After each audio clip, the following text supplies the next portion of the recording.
it, use it, break it, fix it, trash it, change it, mail, upgrade it, charge it, point it, zoom it, press it, snap it, work it, quick erase it, write it, cut it, paste it, save it, load it, check it, quick rewrite it, plug it, play it, burn it, rip it, drag and drop it, zip, unzip it, lock it, fill it, call it, find it, view it, call it, jam, unlock it, surf it, scroll it, pause it, click it, cross it, back it, switch it, date it, name it, rate it, tune it, print it, scan it, send it, touch, rename it, touch it, print it, play it, touch it. Whew, that was fun. Nothing like a little dance to wake you up. Okay, now here comes the boring part. Just bear with me here. I'll try and keep it as interesting as possible. It's really strange how something as common as music can affect the brain so heavily. All different aspects of music use practically every part of the brain, including reading, creating, playing, and even listening to music. Alright, now here comes all of the facts. Little warning, I will be talking fast. First, let's talk about the emotional effect music has on the brain. People around the world have a universal positive response to music. It changes your mood, helps you to concentrate or get motivated, and even lowers the amount of a hormone called cortisol, otherwise known as the stress hormone. So, basically, you plus music equals less stress. Listening to music can also enhance your work performance. Say you're trying to get a huge project done or cram the night before a big test. If you listen to music while doing this, especially music you've chosen, it can make you happier and more productive. It has also been proven that listening to upbeat music can greatly improve your mood. This type of music can make you feel more hopeful, powerful, and in control of your life. Though, more sad and melancholy music has its benefits as well. Listening to more emotional music helps you to get in touch with your feelings as well as heal them.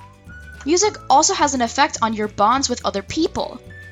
If you're an instrumentalist, playing your instrument stimulates the brain hormone called oxytocin, which helps you to bond with and trust others. It also makes people more generous and trustworthy. Another hormone involved with music is dopamine, which is the brain chemical responsible for feel-good states. One more time.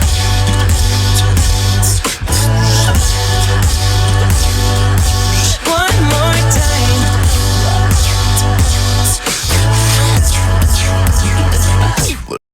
Next, let's talk about the educational factors. If kids start playing an instrument or start listening to music at a young age, it improves a lot of things academically once the child grows up.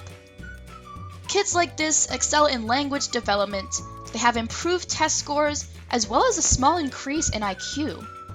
And if a child begins music at a very young age, it increases the plasticity of the brain, which is the brain's capacity to change and grow. Exposure to musical training before the age of 7 can make enhancements to the brain that can last even a lifetime. There's also this fun little thing called spatial intelligence.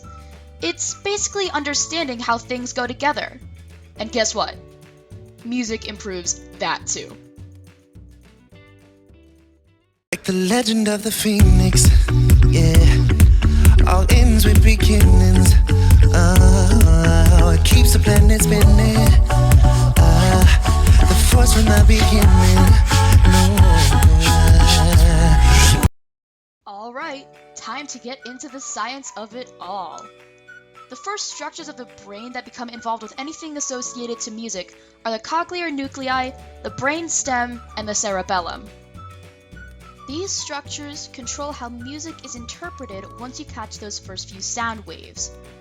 Music also stimulates the memory centers in the brain, like the hippocampus and lower parts of the frontal lobe. Fun fact, musicians' brains are actually physically different than the average brain. Their brains are noticeably more symmetrical, as well as having different parts of the brain be larger. The parts of the brain that control movement and process different sounds are, in fact, bigger. Other parts of the brain are larger as well, like the corpus callosum, a band of nerve fibers that enable the two halves of the brain to communicate with each other.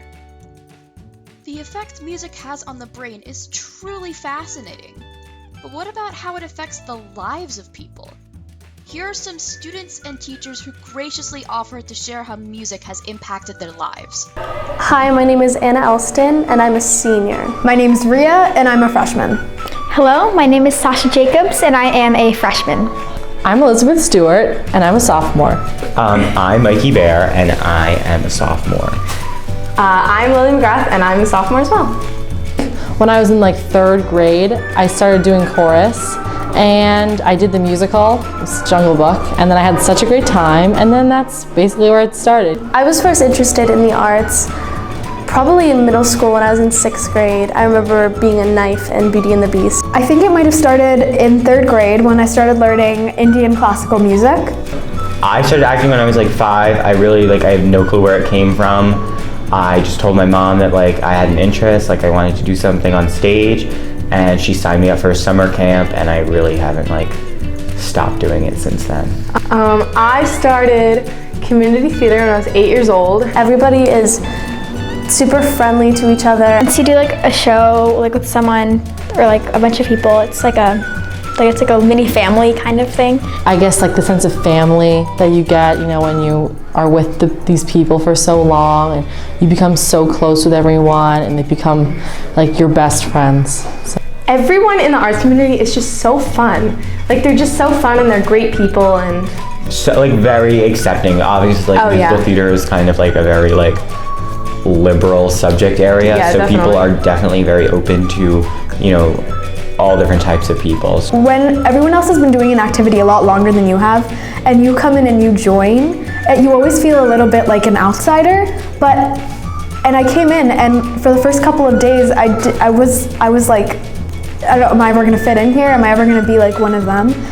And everyone made me feel so welcome and so loved, and it was just a really special experience. Honestly, if I had to go back in high school, if I were to leave high school, I think the one thing I would remember is the arts.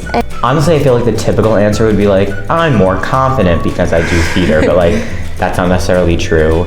I guess it's changed me. It just opened me up to being more accepting of other people. My name is Michelle Euler, and I'm the high school choral director. Brian Conti, high school director of bands.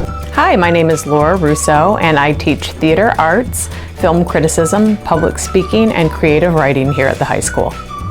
I really enjoy watching people grow, both personally and musically, in the music department. It's an amazing experience to watch the growth of students and also just the degree of different kids that come through. They're all so unique in their own way, each offering something different, a different contribution to the theater department. There's quite a large, varied range. You have the students who are taking band because they enjoy playing.